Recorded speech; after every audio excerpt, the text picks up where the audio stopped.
Hi guys, double barrel shotgun, American Gun Company, New York. And on the other side, don't know if that shows up, Knickerbocker. The American Gun Company is part of the Crescent Gun Company. Now, the Crescent Gun Company made guns from the 1800s, and somewhere in the 1930s it disappeared. It closed down. And they also made brand or store brand guns for hardware stores, and there are literally hundreds of different manufacturers or made for different companies. So, and it's the same gun. So this one will say American Gun, the next one will say Essex, the next one will say um, Crescent, and but it's essentially the same gun. There were two. I mean, this one is hammerless. That there was one with hammers, and then there was also what they would call the improved version, which had coil springs rather than V springs. And I don't know what this one is. We'll see when we take it apart. So what this has come in for is this was the guy's great grandfather's gun, and he wants me to cook it off. He wants me to. He doesn't know what that is. It looks like could have rubbed against something. He wants that to be gone, so I'll apply rust there and to get that gone. What he doesn't want gone is that, and that looks like it's where either it's from gripping, or maybe he was left-handed, and that. But he wants that to remain, and I will leave it like that. I'll cook it, and some of it will go black. So that's part of it. The receiver and the lock plates, are supposed to be color case hardened, and you can see some of the color case hardened peeking out there. But I'm just going to cook it all first, and then uh, let him make the call whether I black them up or not. The barrels are in good shape. There's no pitting on the barrels. It is slightly loose on the face, but the stock is cracked through there. Crack runs down there and up to there, and same there, runs through there and around. Also, somebody put another butt plate on you, and the butt plate was too narrow or too small, so it looks like they used a pocket knife and rounded the stock into the butt plate. We got a Crescent, the correct butt plate for this, and I don't know, somebody at some point maybe cut with a saw into the stock. I'll try and get that out, and we'll see how this pans out. I'm not going to do any of that until I'm sure that this can be fixed. It is oil soaked through there. The other issue it's got is this is not the catch is not holding properly. I'm not entirely sure when this was made. There's conflicting information on the internet, and they were made so many different brand names. But I'm going to guess it's probably in the 1920s, somewhere there. Getting it apart, like any double barrel, get the front wood off, break the action, and it's packed with grease or something. It's just very gunky. We'll start to get the side plates off. Just try and get the wood off this receiver, and that screw runs through that side plate and then to that side plate. So that screw goes through the side plate onto the receiver over there, and that'll knock it out now. There you go. Okay, so this must be the improved version. because it's got the coil springs rather than the V spring. There's the hammer.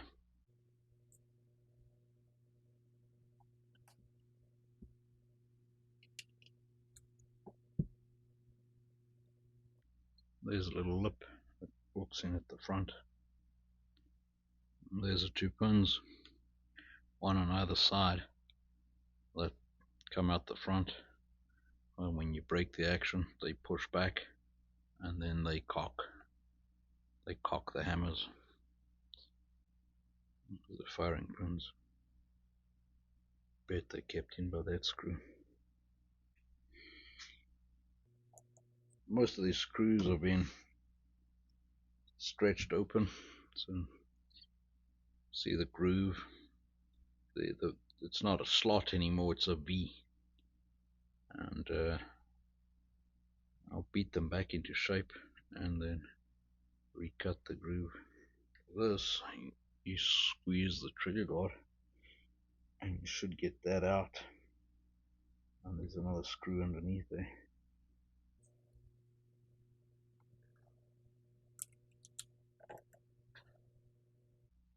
There you go. Got that out. And that is like on a bayonet clip. You got a screw up there.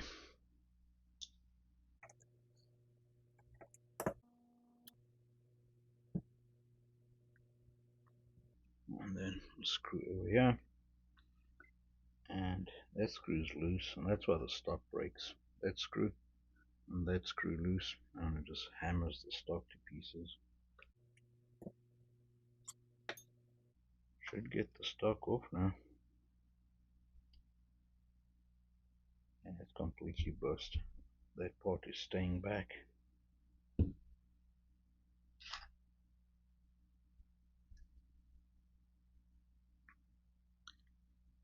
Badly oil soaked.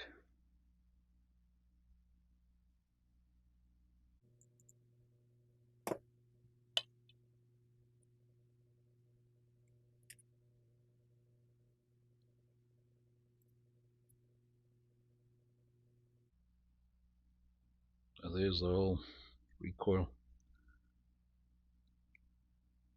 The lug is supposed to be absorbed there. This is badly oil soaked, just look at it. I don't know if this is gonna become one again.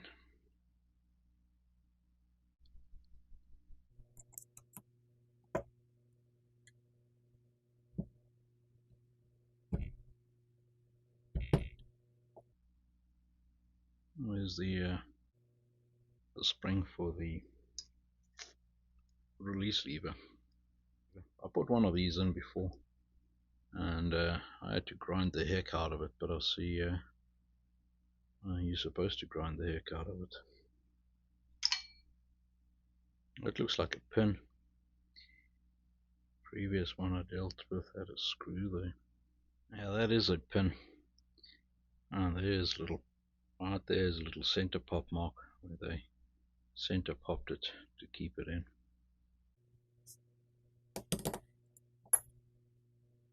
Okay, with that out, we should be able to get the bottom block out and the lockup out and that lockup lever out, and then we should be able to rotate this far enough to get it out. There you go. So it's got a extra lip on that lever, and that lip slots in on the barrel over there. Kind of like what the Brits did with a cross bolt that went through there.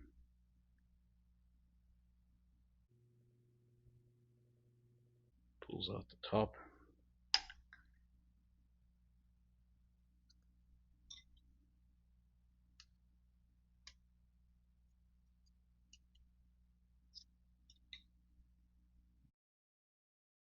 It comes in from behind through like that, and that's just the lever that changes the rotating force of the top lever to pulling back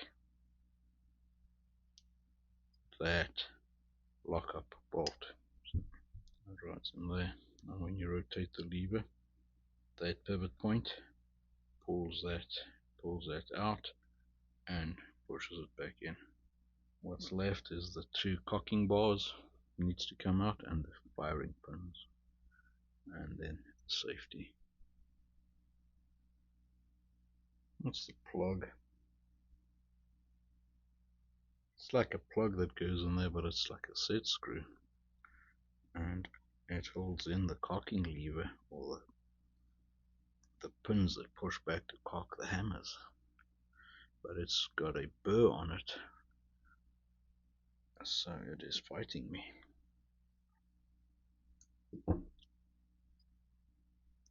Yeah, so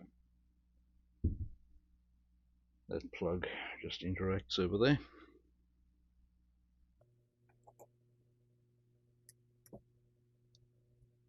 That one was a lot easier. So you got the recessed area facing to the left for the left side, and then you got it angled to the bottom.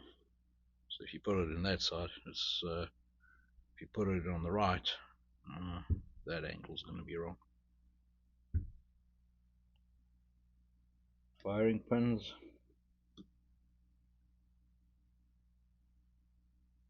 Stubby little screw.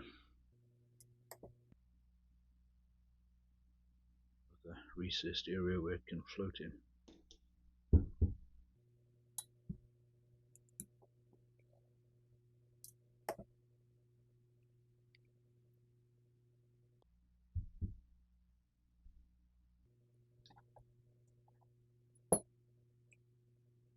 Actually, it looks like the same type of screw that holds in the firing pin. Got a cross pin that I got to get out to get the spring off the switch. Got that out.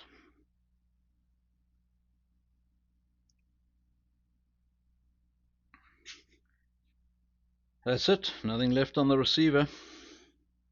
On the stock, butt plate needs to come off, and I need to give the owner a call and see how he wants to proceed from here. So somebody's been in here with some wood glue at some point, and that's like just wood glue that's not doing anything because it's so oil soaked. The problem with these is you can probably hunt for a replacement stock, but it's gonna have to be a new stock because every single one that I've seen, the stock's been, those two screws have been gone loose, and the stock would then break because of that. Look at the side plate. So you got the cradle over there. There's the mainspring, but the sear spring is a little blade, a little leaf spring that sits behind the mainspring that pushes that lever down. So should be able to decock this.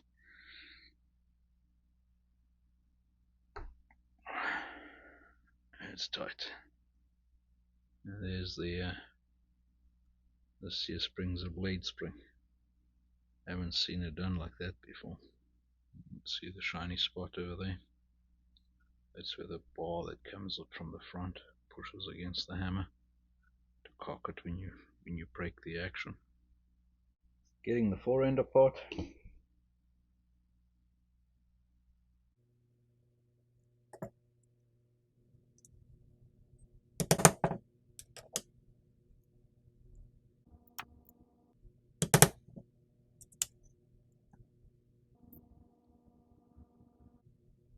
Rusty under there.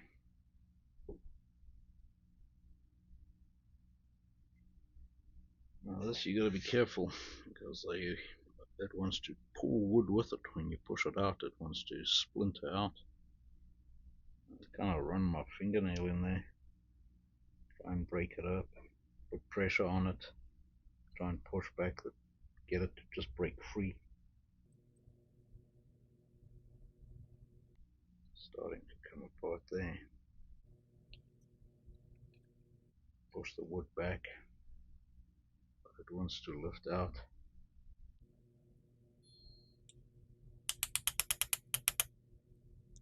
Starting to lift out, and I just keep on pushing back, make sure that none of the fibers gets pulled with the latch or catch.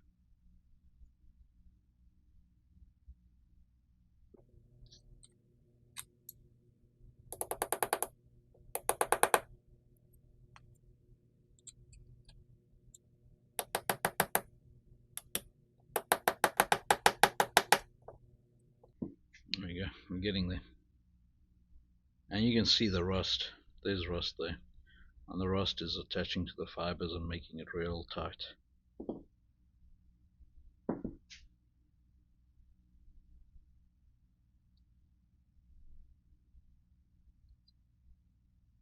There we go, got it out without any damage. I don't think there's anything wrong with that spring. I think the catch might be worn.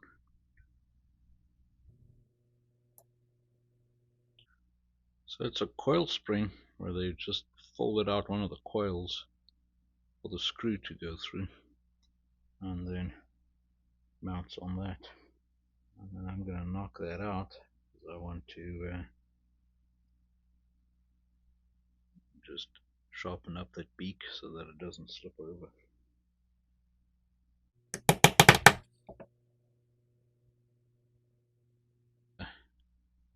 That beak is worn away that way. Need to just work it back in. Spoke to the owner and he wants to try and fix the stock, so that's what we'll do. So first things first. So the stock is, I got the stock kind of all the oil sucked out of it. It's been lying in acetone forever. The stock is also cracked through there, and it's got a little crack through there. It's got a little crack through there, and then the top is sheared off. So cut a groove in there. Gonna put a stainless steel, just threaded bar gusset across, and it'll tie that up. Then on this, I put 2 holes in there, and I just took a finishing nail that I sharpened and I set them in there, and I put it on there, and then deep pressed 2 little divots in there so I knew where to drill. And then I drilled those holes, and I got some more threaded bar that will go in there, and that whole thing will be epoxied together. And well, that's the plan anyway. Once it cures, I'll be running another groove on the inside over there, all the way around, essentially like that, and I'll put another stainless steel gusset in all the way around to there, and then acroglass the whole thing together. But it's got to happen in stages. Got the 2 halves of that stock together. I got a pin through there, and I got another pin through there, and then I got a brace across there underneath this, pulling these 2 halves together. I've got a brace across there. Now what I've done is I've cut a groove in there, just with a rotary cutter, and I'm going to be putting in a piece of stainless steel threaded bar, like that. So I'm going to sink that in there, into that groove, and epoxy it together. And then the idea is that I'm tying up, so I've got this tied, but the next place it's going to want to break is there, and then there's a little crack there it's going to want to break through there. So I'm going to tying that up like that. I got that one in there. I just need to shape it, but I won't get it out once I've shaped it, so that it kind of kicks out on the edges, and it will sit in there like that.